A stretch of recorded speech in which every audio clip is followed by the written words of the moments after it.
Hello and welcome to the dungeon. I'm your host Rob, and in today's video we're going to be looking at one of my favorite multi-classing combinations, the Paladin Warlock. Now we've previously looked at the Hexblade in one of my early videos, and in my most popular video we looked at Paladin Sorcerer, which is also just an amazing combination. But I think that this one is just as strong. I'm not going to say it's stronger. It has some slightly different strengths and slightly different weaknesses, but overall very, very equivalent. And it's one of the best multi-class combinations that I personally think is available. We're going to take a lot of different build ideas because there's a lot of ways you can do this. I mean, obviously, something like the Hexblade is going to be an obvious choice for Warlock, but it's not the only strong choice. And I'm going to take a look at all of them. We're going to look at the different Paladin options as well. I don't think we're going to bother with the Sword Coast Adventurers Guide ones. I just honestly feel that the Oath of the Crown is just pretty weak in general compared to the others. And all the others have just something else they bring, either a good spell list or a really nice channel divinities or a great aura. They all have something else that they're offering. So one of the things I want to talk about that I really like about Paladin Warlock combination is that this build can work extremely well with only 2 levels of Paladin. Now, I know that the 2 levels of Paladin and the rest Sorcerer was one of the options I gave for the Sorcerers. But in most builds, you're going to want a second attack, which means you're going to want at least 5 levels of Paladin. If you're taking 5, you might as well get 6 for Aura of Protection. And depending on what oath you took, you may want 7 for the class-specific oath, especially if you went Oath of the Ancients. And Oath of Conquest has some really nice combinations and dynamics that, if you want to go in that direction, you can use. I don't think this is as important, but like if I went Oath of the Ancients, I would always go to level 7 because that aura is just way, way too good to pass up. But unlike that, I feel like this one, while you can take 6 or 7 levels of Paladin, you don't really have to because you can get second attack from Warlock instead. And the nice thing is, you don't have to take second attack from Warlock because it's an invocation that gives you your second attack around. Meaning that if you went like 5 or 6 levels of Paladin and combined that with Fighter, your second attack is not going to stack. And these ones don't stack either. But the point is that if you only wanted to take 2 levels of Paladin, you can still get second attack from Warlock. If you wanted to take 6 or 7 levels of Paladin, you just don't take that invocation. You're not doubling up on a dead ability. You just, use that invocation somewhere else. So there's no opportunity cost from taking 6 or 7 levels of both, which just gives you a lot more flexibility and a lot more options, and it's one of the reasons I think it's so strong. The other thing is, unlike the Paladin Sorcerer, you have the option of double smiting something. You can take Eldritch Smite and combine that with your Paladin Smites. Now, that is going to use 2 spell slots on one hit, so you will go through spell slots at an extremely ridiculous rate. I would not be just doing this on trash all day. However, one of the nice things about Warlock is your spell slots are going to recharge on a short rest, meaning that if you're in a campaign where rests are very frequent, you could have a lot more smites than, say, a pure Paladin or even a Paladin Sorcerer, because you're just getting all those spell slots back again. You can be dropping them on trash, doesn't matter, because you're just like, yeah, we're going to kill this stuff, then we're going to rest. And then I'm going to smite the next pack of trash, and I'll rest again. And you can just get so much more mileage out of it. There's also, in some cases, I've talked about things like the Oath of Conquest Paladin, where you get Shield as one of your, that's the Oath of, the Hexblade, where you get Shield as one of your spells. But Shield doesn't scale particularly well, so casting with a 4th or 5th level Warlock slot is kind of a waste. But since you're also a Paladin, you have those Paladin spell slots that are only going to be 1st or 2nd level probably, and you can use those for things like Shield while using your Smites with your Warlock slots. And there's just a lot of versatility there that I think makes it very, very strong. And of course, you're adding a fighting style. You've got the option of wearing heavy armor now. There's a lot that these things bring together. And Warlock, of course, gives you things like the option of taking Eldritch Blast and Agonizing Blast. You're still going to be mostly a frontline melee combatant, but The problem with Paladin is that you don't have a lot of good range options. So as I've mentioned before, if you got some dragon flying 50 feet above your head, just strafing the party with his breath weapon, your Paladin is just like, time to duck and cover, maybe use lay hands on somebody. You're not actually able to do much. Whereas the Warlock, you're like, well, obviously I prefer to use my packed weapon, but I'm fighting a dragon that's 60 feet above my head. So I'm just going to Eldritch Blast him a bunch of times, and at least then I'm still contributing to the combat. So we'll start with the different Warlock ones, because I feel like the Warlock is going to be the more important subclass, we'll call it. And a lot of this is going to be because if you only take 2 levels of Paladin, you might not even have a Paladin. You might not have an Oath. So obviously, like I said, Hexblade is going to be one of your strongest choices. So we'll start there, because it's a pretty obvious pick. You're going to get to be able to use Charisma as your attacking stat, allowing you to really reduce the amount of ASIs you have to put into things like Strength or Dex, because now Charisma casts your spells and determines your hit and damage. That alone is really worth dipping. In fact, if I was going to make a Paladin, I might just take 2 levels of Warlock just to get that ability, and maybe like an Eldritch Blast with Agonizing Blast combo. I'm not even worried about that, but I would definitely want to have just Charisma as my attacking stat. If you're wearing heavy armor, you're still going to need to have at least 15 strength or so to not, have penalties from wearing heavy armor with low strength. But you can just leave your strength at 15 and put everything else into Charisma or Con if you need to as well. And so that's pretty good. Obviously, you get, I already mentioned, but you can cast Shield with your Paladin spell slots. You also get Blur if you're going to level 5 or higher, which is a pretty nice defensive spell. So you have some decent stuff there. The Hexblade's Curse, might as well mention it. It's a bonus action. If you don't have a lot of other things you're doing with the bonus action, then that can be a nice source of damage. Armor of Hexes, of course, is pretty good as well at level 10. You get the Spectre at 6. It's nice, but I don't think it's necessarily, helpful for what we're doing here. Obviously, it's a helpful ability, but it's not really helping us in this particular role. It's just there, and it's a great ability. I'm not trying to downplay it. I'm just saying it doesn't really fit into the tanking, damage dealing, front line type of guy that we're kind of looking to be.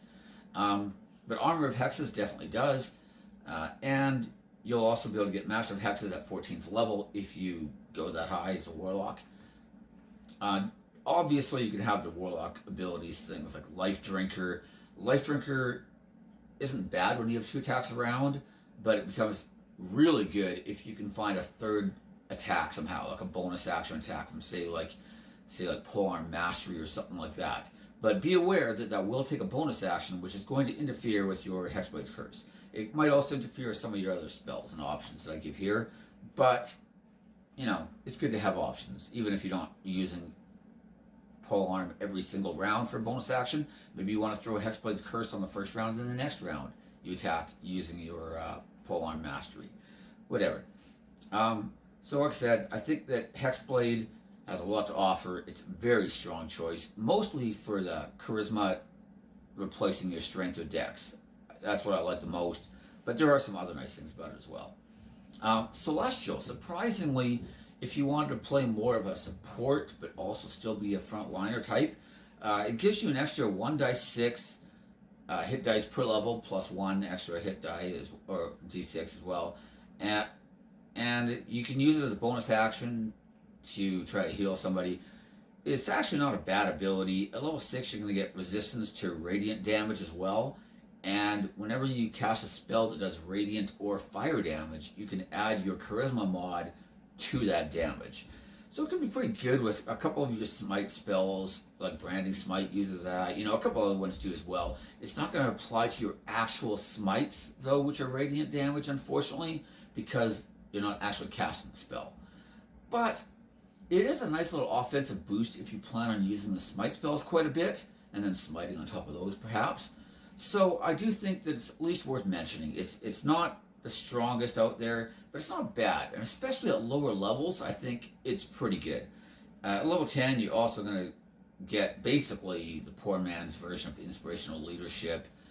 It's going to take your Warlock level plus your Charisma mod, give you that many temporary hit points, and then after a short or long rest, and your allies are going to get like half that.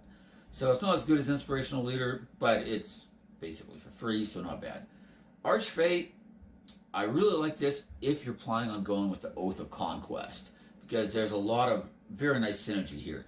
Level 1, you're going to get Fey Presence. It's basically a 10-foot cube around you where you can try to inspire either charm or fear into any of your enemies. And of course, with Oath of Conquest, if you're fearing people inside your level 7 aura, they're not able to run, which is very nice, and they're taking damage equal to half your Paladin level. Now, unfortunately, if you only have 6 or 7 Paladin levels, that's not a lot of damage. But the fact that you can like lock them down and immobilize them really overcomes one of the disadvantages of fear, which is that everything runs away. Now they're not able to run away, and they're taking a bit of extra damage on top. And like I said, it's not a lot because you're not going to have a lot of Paladin levels. But it's something, it's just free damage, and the truth is that the Conquest aura is pretty good, and Fey Presence is really good for a level 1 ability, especially a 10-foot cube fear. That's awesome. So combining them is just, just making each ability even better, to be honest. So I really like that. You also get Misty Escape, basically, for free. It's basically like Misty Step, but actually even better.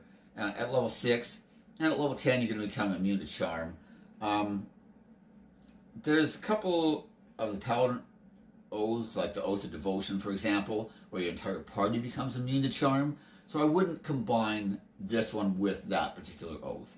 But like I said, if you're going to go with Oath of Conquest, I think Archfey starts to make a lot of sense. There's some very nice synergy between those two. The Fiend Pact. You get temporary hit points whenever you kill something, or actually whenever you reduce it to 0. It doesn't necessarily have to be dead. If you're going to be on the front line, that's very nice. Because remember, you're going to have a lot of Warlock levels, so you're not going to have like the pure hit point total that like an actual straight up Paladin would have. You're not going to be too far behind because you still have some Paladin levels, but over time, as you get to higher levels especially, that D8 instead of D10 starts to add up, and you're going to be like 10, 12 hit points behind potentially where you would have been if you were straight up Paladin. And just getting temporary hit points whenever you're getting a killing blow or reducing something to 0, basically as a free ability, is really awesome. And just helps make you a lot tankier. And it's just that constant flow of temporary hit points coming back in all the time, which is really nice. You also get Dark One's Own Luck. That's where if you fail, or not necessarily fail, but if you want to make an ability score check or a saving throw, you can choose to add a die 10 to the roll. You have to declare you're doing it before you know if you've succeeded or failed, but you can do it after the dice has been rolled. So if you roll like a 6 and you're like, that's probably not very good, but I don't know if I'm succeeding or not, then, throw that D10 on top of it. If you rolled a 18 and you're like, I think I'm good, don't use the ability. Pretty common sense. At level 10, you get Fiendish Resistance. This ability is actually really nice because you get to choose the damage type that you want to use, and you gain resistance to that damage type. I personally like things like slashing and piercing, because a lot of even powerful beast type creatures, even like dragons, their attacks don't count as magical, which is pretty ridiculous actually, unless it's a breath weapon, of course. But like their claws and stuff, not so much. And again, this just helps make you a lot tankier. I actually think that the Pact of the Fiend is one of the better choices for frontline Paladin combatants. And of course, if you go to 14, you get probably the best level 14 Warlock ability, Hurl Through Hell. This ability is amazing. It's a CC. It's truckloads of damage. There's no saving throw. It's amazing. So I really like the Pact of the Fiend. The Great Old One, decent. You've got some nice CC type abilities. You get Tasha's Hideous Laughter on your spell list, Dissonant Whispers, both at level 1, pretty nice. The rest of the spell list, you're not going to be getting high enough level to really use the good ones, but, whatever. You do get some nice abilities, though, like you get Awakened Mind, not really a combat ability, but allows you to basically telepathically project your thoughts into your allies. And that can be very nice for table communication, especially if your DM's kind of a stickler and, you know, hey, your characters don't know that. You have to tell each other that kind of thing, you know? But a lot of tables, you basically all have telepathic bond permanently. So, you know, it's good for roleplay type stuff. I thought I'd mention it, even though it's not one of the best abilities for this kind of stuff. But you do get Entropic Ward, which is very nice. If something attacks you, you can use your reaction, impose disadvantage, and then if it misses, well, having disadvantage, you get advantage on your next attack against it. So, you know, nice way of giving yourself advantage and helping you to, you know, land some big smites, maybe get a crit on it, and then drop both, you know, your Divine Smite and your Eldest Smite. Nasty combinations.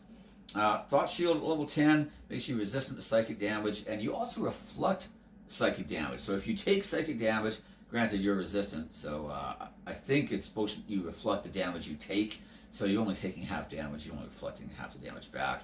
But it is stronger compared to, you know, say like the Celestial, where, you know, you're only getting the resistance. This one you're getting it and you're reflecting damage back. Unfortunately, Psychic is one of the least commonly done damage types, but, you know, it's still decent. At level 14, you get Create Thrall, assuming you get that high. And Create Thrall is also an amazing ability. You can, like, just basically take somebody over and make them your permanent thrall and, you know, force them to come around and adventure with you, take over king or queen of some country or some influential noble or bishop in some church or something. The potential is limitless, and I encourage you to abuse it in as many creative ways as you can. So that basically sums up the Warlock list. Sorry, for Paladins. Like I said, Oath of Conquest is one of the strongest choices. We're going to start there. You get Hold Person and Spiritual Weapon, both at level 5 on your spell list. The level 1 spells, you get Armor of Agathis, but you already had that as a Warlock anyway. So the level 1 ones and the other ones, none of them are as strong. But your level 2 ones are pretty good. Your Channel Divinity, though, is quite good. You get Conquering Presence and Guided Strike. Both of those are excellent. Guided Strike is basically like the War Cleric ability where you can add plus 10 to your attack. You don't get the ability later on to give it to other people like a War Cleric does. But if you went with something like Great Weapon Mastery, for example, then it can really help you to compensate for that -5 penalty. And if you just really needed to land that big hit, it's an awesome ability. I like Conquering Presence as well, of course, where you can try to reduce fear in something, because we've already talked about fear auras combined with the, Oath of Conquest. Aura of Conquest at level 7. I don't really know that you're getting a lot of other things from the Oath of Conquest, so this is definitely one where if I was just playing straight up Oath of Conquest, I might only go to like 5 or 6 anyways, but if I was going Great Old One, I would definitely get the Aura. I've already talked about that. Oath of Redemption. There's not a lot here, to be honest. Rebuke the Violent is very nice, but the spell list isn't giving us a lot of good things, and there's not a lot there, so we'll just kind of skip over that one. Devotion, Sacred Weapon is okay. Turn the Unholy, pretty good again. Your level 7 aura makes you immune to charm. We already mentioned that one. Again, the spell list though is a little on the weak side, so Devotion definitely wouldn't be my choice either, I don't think, but, you know, figured to mention it. Oath of the Ancients. Ensnaring Strike and Misty Step are both on your spell list. Pretty nice spells, especially Misty Step. You get Nature's Wrath, and that's like a restraint ability. That's one of your channel divinities. You get Turn the Faithless, which is the ability to turn Fae and Fiends. It's only one target, so it's not as good as like the Cleric's Turn Undead, but still pretty good. And you also get Aura of Warding. Of course, we mentioned that before, but half damage from spells. And then, you know, usually spells that cause damage also get a saving throw. So combined with your Aura of Protection, yourself and your allies are probably going to make that saving throw. And now you're looking at quarter damage from enemy spellcasters. It really just makes enemy casters almost trivial to deal with, because the damage they're putting out is just not there at all. So very, very nice. And, you know, you can always take counterspells from your Warlock levels as well, allowing you to just shut down casters almost entirely between those two abilities. Vengeance. Vengeance has some really nice stuff. You get Hunter's Mark on your spell list, Hold Person, Misty Step, both on spell list. Vow of Enmity is pretty decent, and Relentless Avenger. Vow of Enmity especially, because there's no saving throw against it. You just choose your target, use Vow of Enmity on them, and now you have advantage for a full minute on all your attacks against them. And like I said before, this just doubles up your chances of getting like big crits and allowing you to use like a couple spell slots, but just double up all that damage. It's insane, and there's no saving throw against it. So it's just an amazing ability. I absolutely love that one. Relentless Avenger, pretty good again. You can move up to half your movement speed if you make an opportunity attack, and your movement does not provoke opportunity attacks. So despite the fact that you're wearing probably plate mail, let's assume, at higher levels, you can actually be a very mobile combatant. Between Misty Step on your spell list, between this ability that, if you took something like, say, Sentinel, and, so now you're getting opportunity attacks if somebody else beside you even gets hit, you're able to hit them with Sentinel, lock them in place, then move yourself without provoking opportunity attacks, and combined with like Misty Step, you become a very, very mobile combatant. This is one of my favorite Paladin subclasses to combine with anything. It's just a great subclass in general, but especially combined with Warlock, I think it's really amazing. At higher levels, imagine if you have like something with Sentinel, and now you're adding the Life Drinker damage on top of something like this, and you're able to like just move about the battlefield. You just become this like mobile avenger of death. So it's pretty awesome. As far as invocations go for Warlock, obviously I've already mentioned, but I like Agonizing Blast. The truth is, Warlocks, you might not want to take Agonizing Blast early on, because you're probably going to want a bunch of the Warlock, like more melee focused ones. And even if you have Eldritch Blast, it doesn't mean that you need Agonizing Blast on top of it. It just makes it way better. But it's one that you could pick up a little later. But it's definitely worth mentioning. Obviously, there's like the Devil Sight, Darkness combos that people have abused the heck and back. So, but definitely worth mentioning. I've mentioned Eldritch Smite a few times already. I would definitely be picking up Eldritch Smite. The other thing about Eldritch Smite that a lot of people overlook is, unlike the Paladin Smite, Eldritch Smite also knocks the target back and prone. So that gives you a lot of potential too, where you could, like, especially if you had something like, say, the Oath of Vengeance ability, where now you can move half your movement and stuff like that. It just allows you to like knock one guy back and then opportunity attack somebody else, and now move on to that knocked back foe that he hasn't had a chance to move yet, and now you have advantage on him. Like, there's some ridiculous combos that you can pull off. So yeah, it's pretty good. Fiendish Vigor, I probably wouldn't take this if I went with the Fiend pact, because it's just more temporary hit points, and temporary hit points don't stack, right? But if you didn't, then at low levels especially, this is amazing, because it's at will. It's just a d4 plus 4 temporary hit points. But you could just cast it out of combat like 1,000 times in a row until you roll a 4 on a d4, which should not take you 1,000 times. If it does, your dice is cursed and you need an exorcist. But you basically just 8 temporary hit points available all the time. So it's really nice. It doesn't scale particularly well at higher levels, so it's one that I would look to swap out. But it's still worth mentioning. It's very good. Obviously, I said Thirsting Blade. If you don't have second attack from Paladin, you're going to want Thirsting Blade to get your second attack. Grasp of Hadar can be very nice. So if you have somebody who's out of your melee range, you can pull them in. And Repelling Blast is always good too. Just doing the opposite and pushing them back. There's some really ridiculous combinations you can use with both.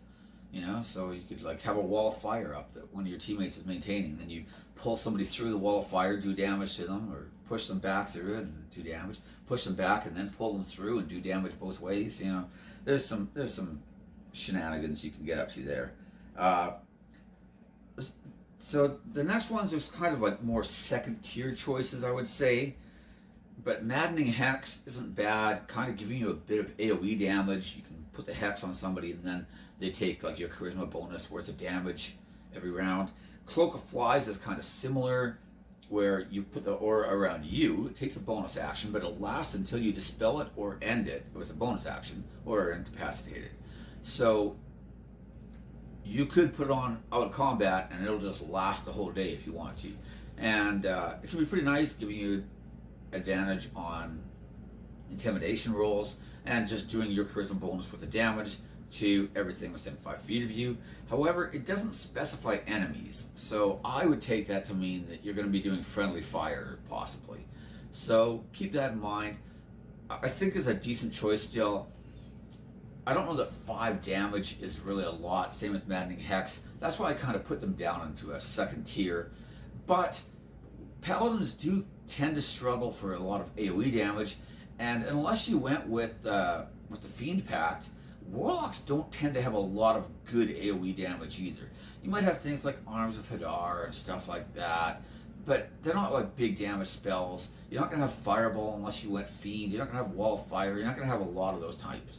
So if you wanted to kind of be able to at least contribute a bit besides just single target damage, then these abilities start to make a little more sense. And like I said, you will have quite a few ASIs, so it's definitely worth considering. The last couple I like are Tomb of Volvistus, is purely defensive. If you get in trouble, you just tomb yourself in ice and save your life. The other is Trickster's Escape. Again, just giving you a nice, a bit more survivability and stuff like that, because you aren't going to be as tanky as a pure Paladin would be. So, those are my thoughts on that. As far as feats, there's a lot of good choices. I already mentioned Sentinel. If you're going high enough to get Life Drinker, Sentinel is a great tanking feat in general, right? You get an opportunity attack. If you hit, you lock that target in place, and now your allies can get away, and you're just locking something down. It's great control for a melee type of fighter. But then combined with something like Life Drinker, where now you're adding your charisma bonus on top of your damage, and you're already probably hitting fairly hard. You could even drop smites on this if you really wanted to. I mean, you could smite the guy with an Eldritch Smite on your opportunity attack, knock him prone, and prevent him from getting up, because now he's been hit by a Sentinel. And now he's just prone, and he can't get up until his next round. And now all your melee allies are going to have advantage to attack him. So there's some real nice synergy from stuff like that. And generally, if I have something like Life Drinker, I'm always looking at other ways to boost my opportunities to use it. I think Great Weapon Mastery might be another option, but I like Sentinel better. I just think it's going to be more dependable than getting a crit or a killing blow. I also really, really like Polearm Mastery for a lot of that same reason. Now we have the option of using a bonus action attack. That gives us another chance to use a smite or 2 smites or a Life Drinker and a couple smites. And again, our bonus damage potential is just spiking up and becoming rather ridiculous. Obviously, there's Resilient Con and Warcaster if you're planning on maintaining concentration on a lot of spells. But one thing that I think this combination has over the Paladin Sorcerer combination is that you're not probably looking to cast that many spells in combat.